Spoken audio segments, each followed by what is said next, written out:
Olá, seja sempre muito bem-vindo, bem-vinda a este canal que busca ser sempre interativo, participativo, diretamente de dois córregos interior de São Paulo. Peço licença para falar com você, onde quer que você esteja me vendo.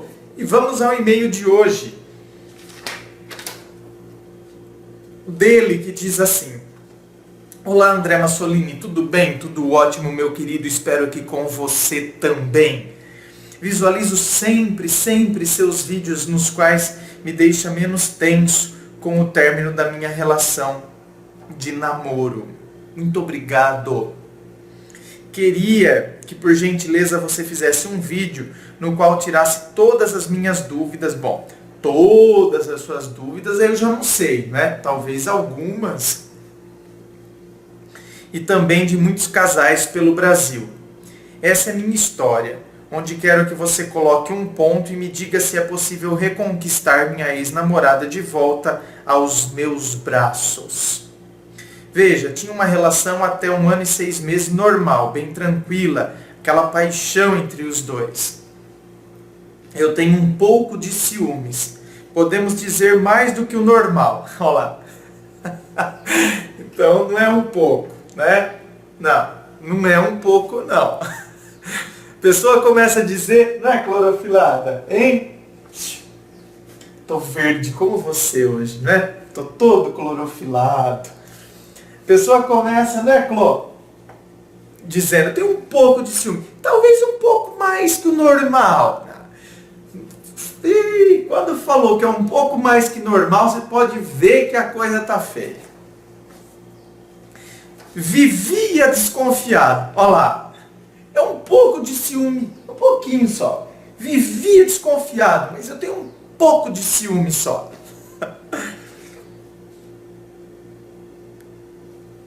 Do então, ela foi... Do então?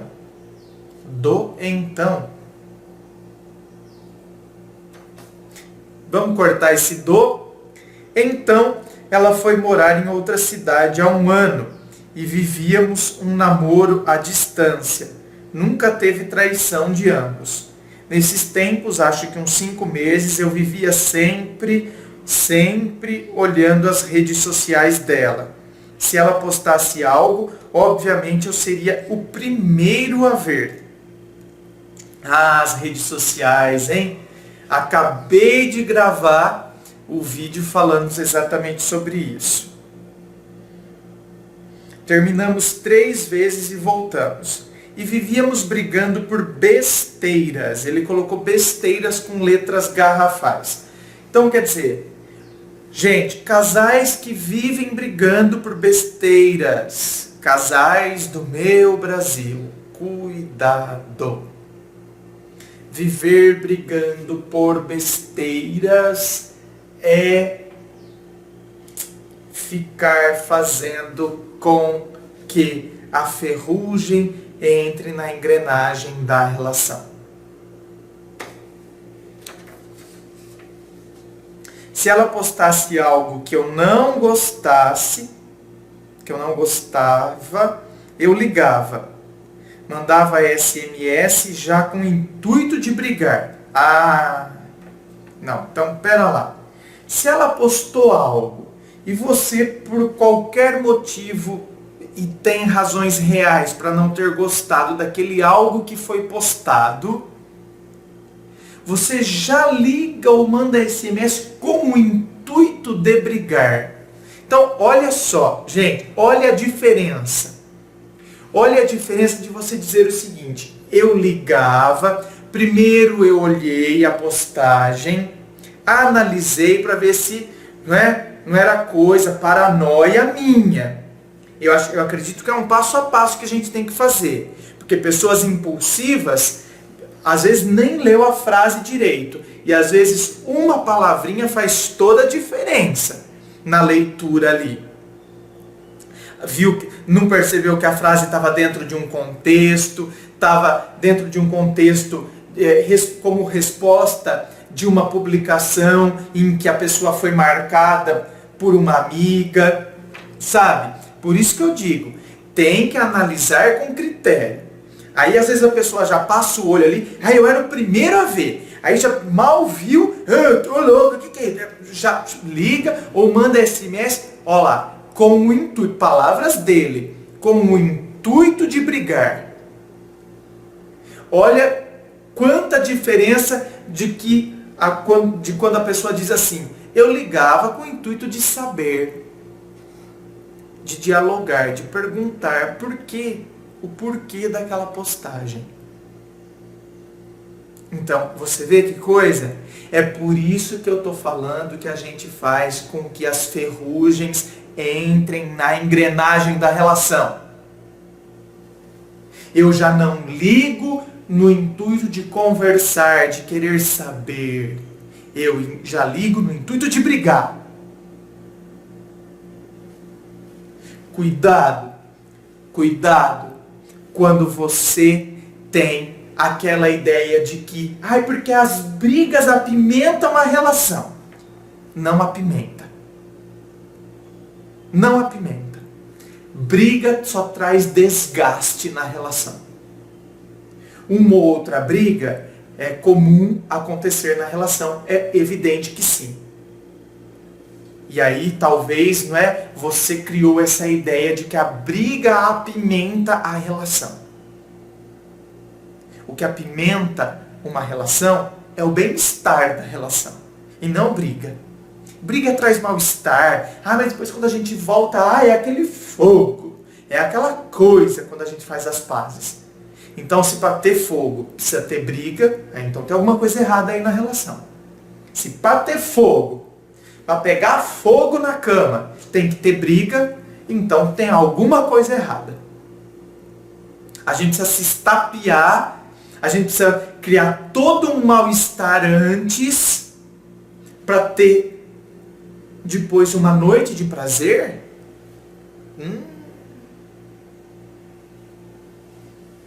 Então, cuidado, pessoas que só querem com o intuito de briga. Já quer provocar briga. Já quer provocar briga. Não percebem que estão levando um tremendo desgaste para dentro da relação.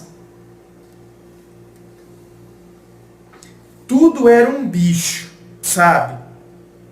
Olha lá. Tudo é uma ameaça, né? Eu passei até a monitorar interno seu Facebook. Tinha a senha dela, mas não tinha nada demais. Então... Vamos cortar esse de novo. Não sei por que você está enfiando esse aqui. Então, há 2 semanas, brigamos porque ela tirou do Instagram que estava namorando. Eu fui e perguntei por quê. Ela me disse que no meu não tinha, então tirou. Isso gerou uma briga simples. Nisso, ela me disse, fulano, eu estou cansada, quero terminar. Eu aceitei numa boa. Olha lá, você está vendo? Brigas trazem o quê? Desgaste. Desgaste traz o quê? Cansaço. E aí você chega numa situação que você fala assim, vamos terminar. Tô cansada. Ainda no domingo à noite, ela me mandou uma mensagem dizendo boa noite e eu respondi dizendo a mesma coisa. Então. Vamos cortar o Então, passei a semana retrasada enviando SMS. Talvez seja um regionalismo, não é? Colocar esse mas é estranho, né? Então. Então, passei a semana retrasada enviando SMS para ela. E liguei um dia perguntando se eu poderia alimentar esperanças de voltar. E logo ela me respondeu, podemos ficar. Não exclua nossas fotos e nem meu número. Eu disse, tudo bem. Então. Então, chegou sexta-feira passada e vi no Facebook dela que ela queria ficar com alguém.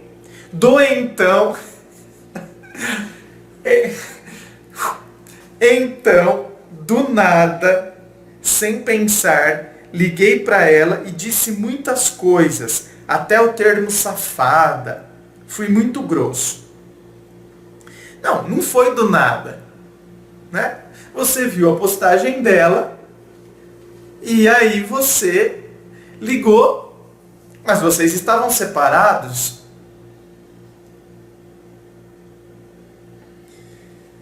Enfim, a família dela soube e me chamou para conversar e foi tranquilo. Inclusive a mãe dela disse que a mãe dela disse: se ela for para ser sua, será. É a historinha, né? Se for para ser, vai ser. Essa historinha realmente é o tipo de teoria que as pessoas usam, o tipo de discurso que as pessoas usam. Quem acompanha aqui o canal sabe que isso aí é o tipo de coisa que, né, respeito, mas eu, por exemplo, eu escuto muita gente, inclusive, falar, é óbvio que eu não vou ter a indelicadeza de corrigir a pessoa. É que aqui eu estou dando meu ponto de vista, aqui é diferente. Então aqui eu sempre falo que isso aí para mim, eu realmente é o tipo de coisa que não cola. Se for para ser, vai ser. Não, as coisas vão ser conforme eu fizer, conforme eu me colocar, não é? Ela vai ser minha conforme se eu tiver disposto a isso. E se ela tiver disposta a isso.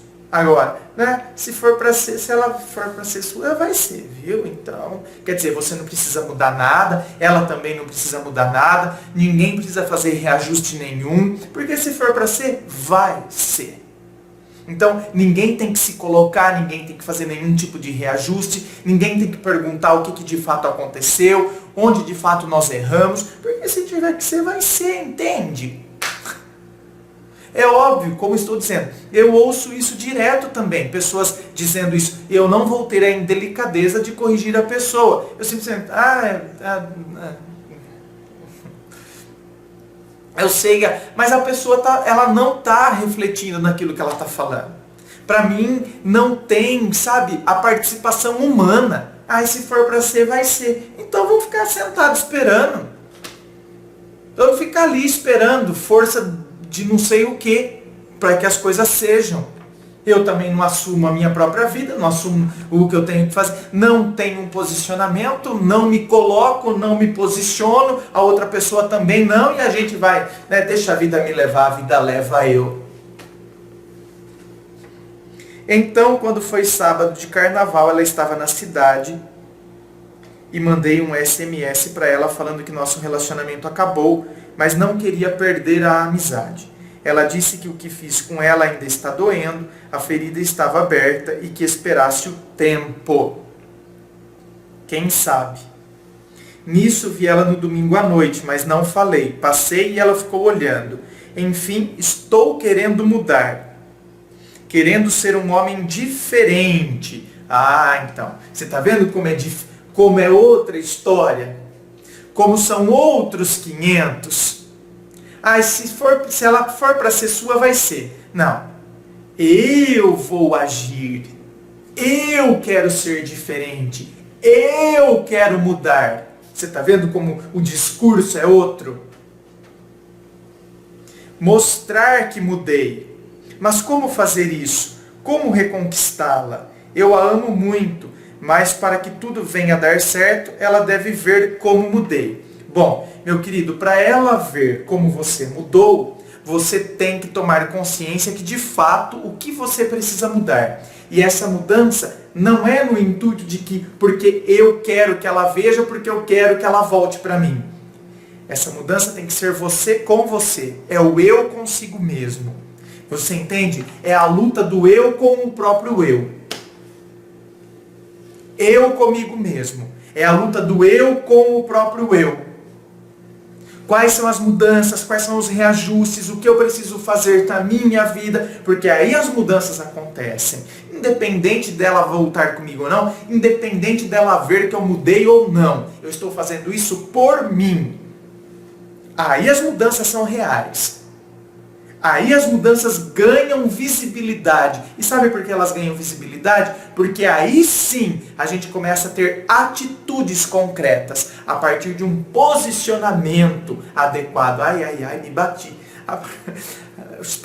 A partir de um posicionamento adequado que nós mesmos temos, de reajustes que nós mesmos fizemos com o nosso próprio eu. Porque lutar com o tu é fácil, não é? A gente vive em conflito com o tu, a gente vive em conflito com o outro.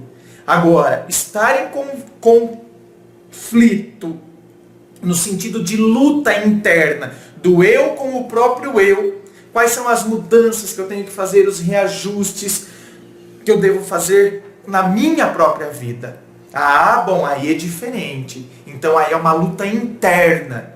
Eu comigo mesmo. Aí a mudança de fato acontece. Eu apaguei ela das redes sociais para que esse tempo, esse momento no qual irei demonstrar que estarei mudando. Ficarei muito agradecido pelas palavras que irá dizer. Estou confuso, me ajude, obrigado, atenciosamente. Meu querido, eu que agradeço também pela sua participação aqui no canal Ponto de Vista. Quem gostaria de saber um pouco mais sobre a gravação privada, qual a diferença da gravação privada para a gravação gratuita, que é esta que vai ao ar no YouTube, clique aqui e assista ao vídeo explicativo sobre a gravação privada. E é claro, inscreva-se, eu fico aqui aguardando a sua inscrição. Participe do Facebook, clique em seguir, participe do blog Ponto de Vista, participe de todas as sessões que constituem aqui o canal Ponto de Vista no YouTube. Muito obrigado e um forte abraço.